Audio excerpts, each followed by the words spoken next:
in the 1980s, they changed the tax rules on mech policies. They created the mech. Do you find that they're going to change the rules on life insurance? Like, I'm sure you get this question. Yeah, if I'm going to put all my eggs maybe in the life insurance basket, am I rolling the dice that the taxes are going to stay the same? And I'm smiling right now because, again, being part of AALU, I was able to meet Richie Neal, who was at the time the congressman who was in charge of House Ways and Means, the IRS taxation. And when we talk about when we talk about the MEC rules that changed in January of 2021, 5 years ago this month, because I'm not even for sure if you're aware of this story, but back when interest rates were so low before Biden came in and let interest rates rise, the insurance industry, so it's the masses, it's the guardians, it's, the CEOs of all the biggest companies went to Richie Neal and said, we've got to change the non-forfeiture provision. We can't guarantee 4.5% anymore. Nowhere can we get that.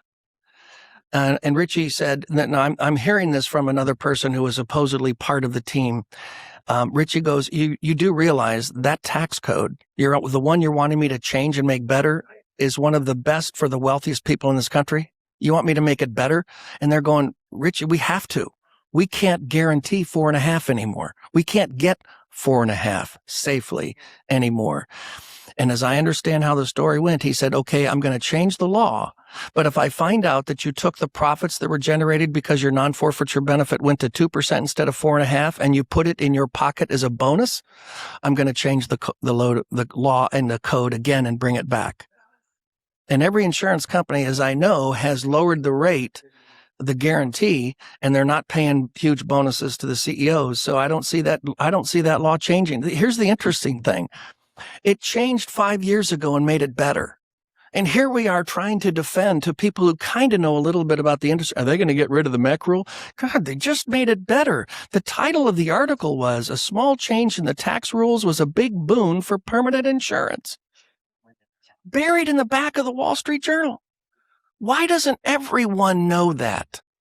Why am I scarfing for that and nobody else is? Again, if I'm a fee-based financial planner, which is what I was for the majority I was a registered rep for 42 years.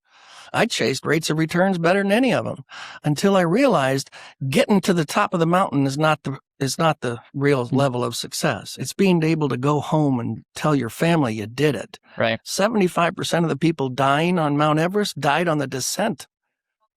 They made the top. Mm-hmm. Couldn't even share it with the family because they're frozen on the side of a mountain. I believe 75% of well thought out financial plans are going to fail because they've got an advisor team focusing on the left side of the mountain, bigger, higher, greater, more, rather than minimal tax, spendability, off the radar screen legally. What can I do to spend money, not save it? So that's why I'm saying it takes a different financial advisor, a different coach to help you get off the mountain and mitigate your tax rather than just get a bigger pile of money. Well, and take someone that actually understands what they're talking about when it comes to insurance in general. That's a roll the dice. And actually, if we took if you just rolled the dice and got the standard insurance person with the license, we probably would be more in Dave Ramsey's camp. And I don't think you would ever say that out loud, but I am empathetic to the people that are like, life insurance is horrible, because if you look at all the people that have a life license and that all the products out there and what's actually being peddled, I don't know about you, but I get a little bit self-conscious. I'm like, yeah, I agree, but just because there's bad actors doesn't mean the whole industry needs to be thrown out. What do you say to the person that's like, Tom, you are peddling a scam, and there's people that will remain nameless that think life insurance is the worst thing in the world, like literally Ned Brierson level, like, deal. What do you say to that? Wonderful. Next. I was on the airplane sitting next to a billionaire. Wow. The woman had a diamond on her right hand, not her left hand, the size of a quarter. Yeah. We Googled her after I got off the flight. She's a billionaire. So we started talking, and she's going to speak to a women's convention in Tokyo, and she's flying from Nashville to Dallas. And we're talking about airplanes. She doesn't like her Embraer little jet because it's too slow. And here I am with twin Cessna.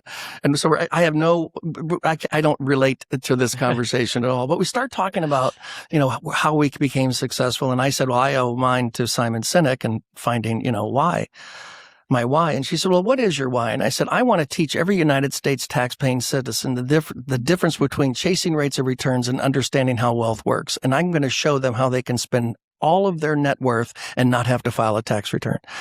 And she looked at me in an eighth of a second and she said, what if we don't mind paying taxes? Can you believe that? I mean, I threw up in my mouth. And then she said, so what do you say to that? And I said, I'll just say we're not a good fit and move on. There's 350 million people in this country. Yeah. How many do you think would want to learn how to use the tax code and avoid taxation? I don't need to convince this woman. So as we're pulling into Dallas, the plane's a couple minutes late. They're holding this 777 for her. They have a Porsche Cayenne waiting at the bottom of the ramp to take her to drive over to. Anyway, she's putting on her coat. She said, so what do you think about Dave Ramsey? And I said, well, the funny thing is I don't think about him at all. That's good. That's a good answer. There's a naysayer about everything. The sun comes up every morning on that side of the world. We should change. Oh, my God. Okay. Yeah. Next. I only want to work with people that are open to being worked with. Yeah. I got out of the convincing business years ago. I don't chase people. I tell you, this is what I believe. This is why I believe what I believe. This is to whom I wish to share my belief. This is the value they get when they do believe as I do. Do you believe as I do? And if it's okay to say no. Yeah. And at my age in my career, when someone says no, I breathe a deep sigh of relief. I never have to worry about that again. Your identity is not in what a comment says or a no or rejection, and that's the problem with lots of people is we have our validation comes externally, and then you'll always be at the mercy of your perceived value. Yeah, and when I met this woman on the airplane, 5 years ago, I would have gotten her email. I would have sent a box of chocolates, a leather-bound binder, not pleather, leather-bound binder of every product and service we offered, hoping to get a piece of business. Today, I just laugh it off. Yeah. There's always a naysayer. That's okay. We need those. Yeah. That's what triggers debate. Okay. It's people who don't believe as I do.